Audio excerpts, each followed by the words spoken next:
ఓం శ్రీ మాత్రే నమః.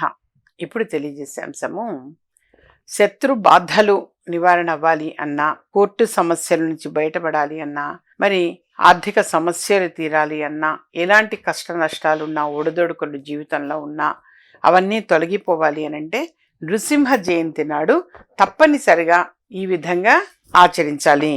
నృసింహ జయంతి అనేది వైశాఖ శుక్ల చతుర్థి నాడు వైశాఖ శుక్ల చతుర్థి నాడు జరుపుకుంటారు.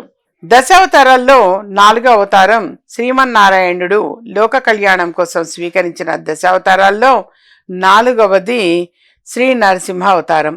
అసలు శ్రీ మహావిష్ణువు నరసింహ అవతారం ఎందుకు స్వీకరించాడు, ఆ అవతారం పరమార్థం ఏమిటి అనేది ఇప్పుడు మనము తెలుసుకుందాము. హిరణ్యాక్షుని సంహారం కశ్యప ప్రజాపతి భార్య దితికి హిరణ్యాక్షుడు హిరణ్యకశిపుడు అనే 2 కుమారుడు జన్మిస్తారు. హిరణ్యాక్షుడు అమితమైన బలంతో గర్వంతో విర్రవీగి దేవతలను యుద్ధంలో ఓడించి భయభ్రాంతులను చేయసాగాడు. చివరకు పాతాళంలో భూదేవిని రక్షిస్తున్న వరాహమూర్తి అవతారంలో ఉన్న శ్రీ మహావిష్ణువును కూడా కవ్వించి యుద్ధానికి ఆహ్వానించాడు. అప్పుడు జరిగిన భీకరమైన యుద్ధంలో హిరణ్యాక్షుడు మరణిస్తాడు. హిరణ్యకశిపుని ఘోర తపస్సు తన సోదరుని మరణంతో తీవ్ర దుఃఖంతో హిరణ్యకశిపుడు బ్రహ్మ గురించి భీకరమైన తపస్సు మొదలుపెట్టాడు.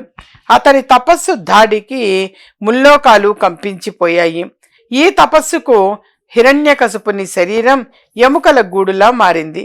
చివరకు బ్రహ్మదేవుడు ప్రత్యక్షమై తన కమండలంలోని జలాన్ని హిరణ్యకశిపుని శరీరంపై చల్లగానే అతని శరీరం నవయౌవనంగా వజ్ర సదృశంగా మారింది. కని విని ఎరుగని కోరిక హిరణ్యకశిపుని తపస్సుకి మెచ్చిన బ్రహ్మదేవుడు ఏం వరం కావాలో కోరుకోమంటాడు.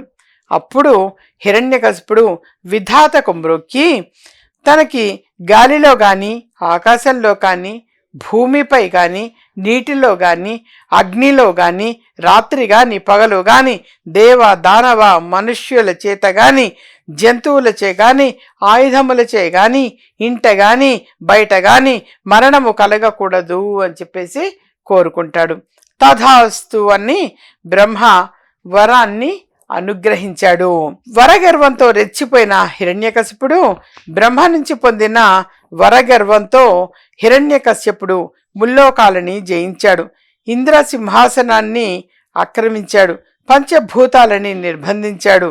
మహర్షుల తపస్సులను భగ్నం చేస్తూ సాధువులను హింసించసాగాడు. అతని ఆగడాలను భరించలేక దేవతలంతా విష్ణుమూర్తికి మొరపెట్టుకున్నారు. విష్ణుమూర్తి దేవతలకు అభయమిచ్చాడు. ప్రహ్లాద జననం.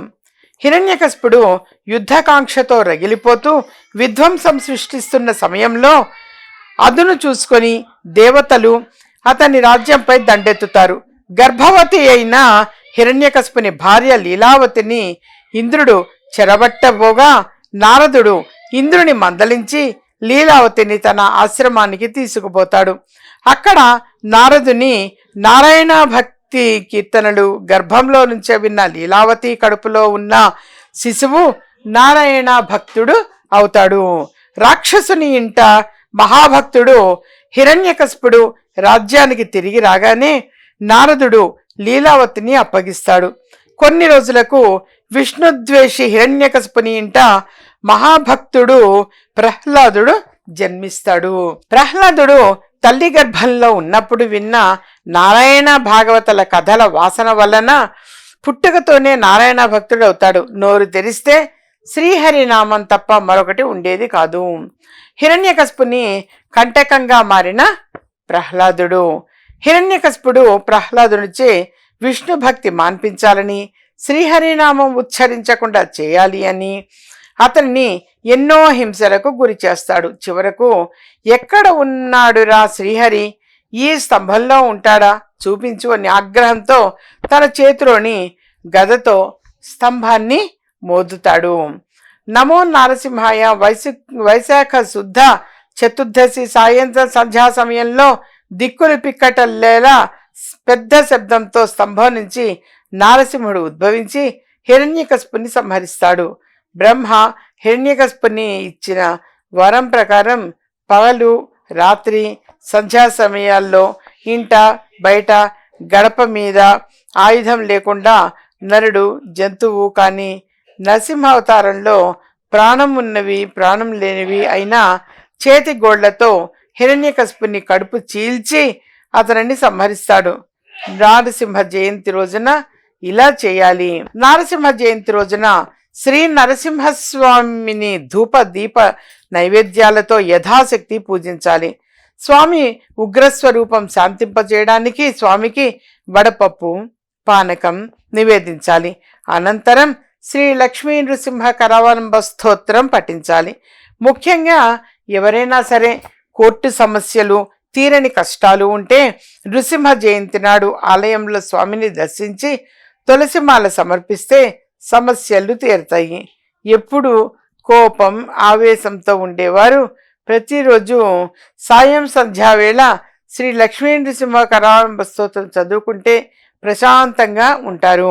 అలాగే ఉగ్రం వీరం మహావిష్ణుం జ్వలంతం సర్వతోముఖం నృసింహం భీషణం భద్రం మృత్యుం నమామ్యహం. ఈ మంత్రాన్ని కూడా ఈ శ్లోకాన్ని కూడా నృసింహ జయంతి రోజున నరసింహుని అవతార కథ విన్నా చదివినా అన్ని కష్టాలు కూడా తొలగిపోయి సిరి సంపదలు కలుగుతాయి అని చెప్పేసి మన విశ్వాసం. అందుకే ఆ రోజు నృసింహ జయంతి నాడు మాత్రం తప్పనిసరిగా శ్రీ నృసింహ కరావలంబ స్తోత్రము, అలాగే ఇప్పుడు చెప్పినట్టుగా ఉగ్రం వీర మహావిష్ణుం అది ఒక 108 సార్లు పఠించటము, వడపప్పు పానకము నైవేద్యంగా సమర్పించటము చాలా చాలా మంచిది నాన్న. దీనివల్ల శత్రు భయాలు అనేవి కూడా పోతాయి. అలాగే కొద్దిమంది పిల్లలు రాత్రిపూట జడుచుకుంటుంటారు, భయపడుతుంటారు. అలాంటి వాళ్ళకి కూడా యథార్థంగా చక్కగా మీరు ఆ రోజున నృసింహస్వామిని భక్తి కొద్దీ పూజించి చక్కగా బొట్టు పెట్టి ఆ తీర్థం అంటే మన బెల్లం పానకము నైవేద్యం పెడతారు కదా, ఆ పానకము వడపప్పు కూడా ప్రసాదముగా పిల్లలకి ఇస్తే వాళ్ళు స్వీకరిస్తే చాలా చాలా మంచిది నాన్న.